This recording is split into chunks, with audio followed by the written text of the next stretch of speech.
So now let's begin actual deployment of the app. So Cookbook number 13 is illustrating with an image. App service is connected to your Azure AI search. Your Azure AI search is connected to the storage account. So what we're going to do is we're going to follow the steps here. So the objective is to deploy the web app and select the exact environment.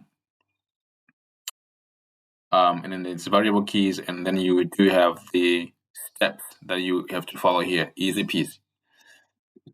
Okay, so I'm going to go ahead and do that. Now, what are we looking for? We're looking for the app service. And again, like I said, in Azure, once you log in, you have the search bar. So if you have the search bar, you want to type app service. And then one of the first things that will come up is the app service. So you click on the app service, it looks like this.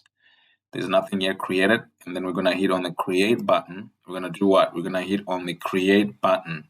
So you see, you can even create a WordPress application, but in our case, we're just creating a web app. So we click on web app, and then it will ask us the same things, right? So remember, like what I said, box by box. What? Box by box. You don't skip box, you read. You read what you're seeing. So subscription is auto-selected.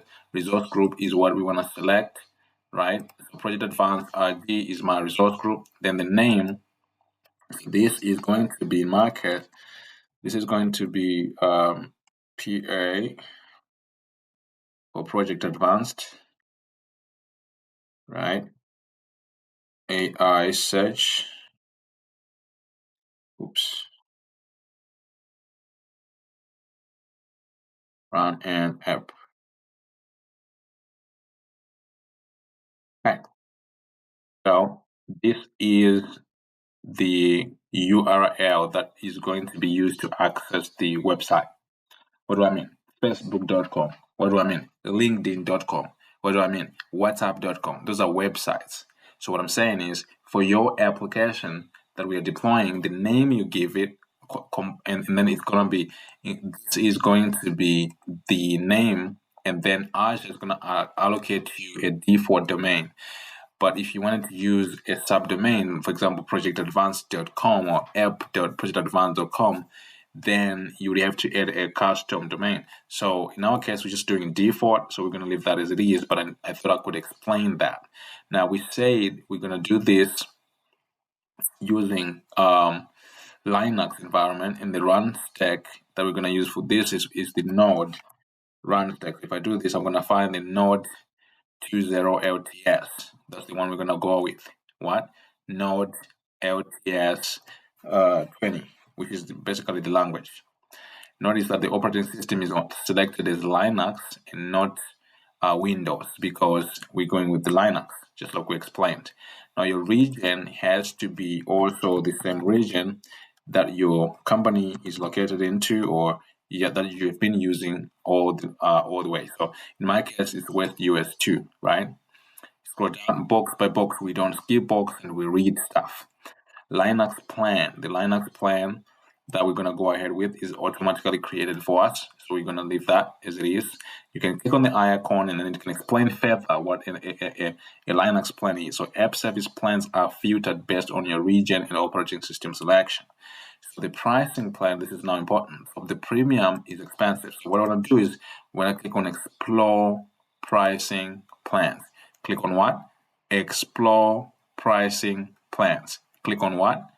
Okay, so here we have the basic, we have the premium, and as you can see, it shows you the pricing here, right? The pricing for each of those plans that you can select, and this right here, this is where you're really gonna see some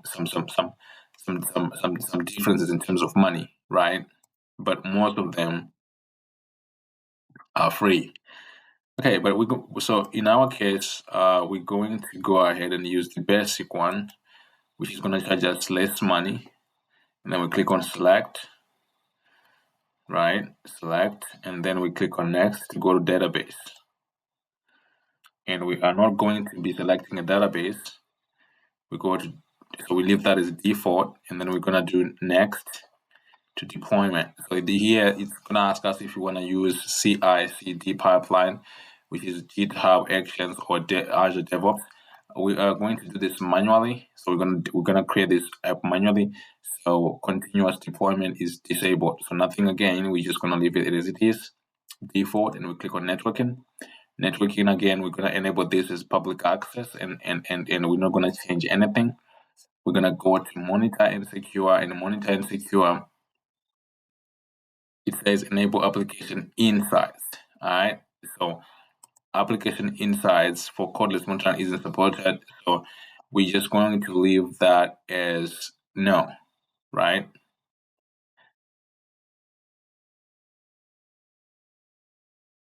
Enable application insights, so we leave that as no.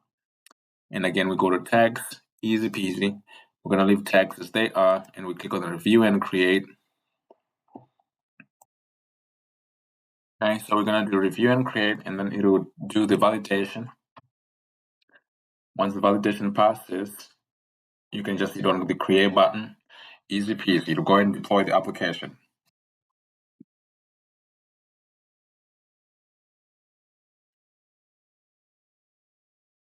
Okay, so I'm gonna pause the video until this finishes. So easy peasy. The application is finished. I can click on go to results, and it will take me directly to the application that we just deployed. So as you can see, as I was saying, that this is the URL or the domain name that we're going to use to access the application. So you double click on it, and then it will go and open the application itself. So because we use the basic application, it's going to take time to load up, but you're going to have to give it some time, and then it will load up the web page so we can see if it actually deployed correctly. Okay, so once it's run, as you can see, it will tell you your web app is running and waiting for your content to run. So that's all about deploying the app service. It doesn't have any code yet. So what we would do is that in the next video we'll deploy the code that's going to show the front end application that we have designed. All right, cool.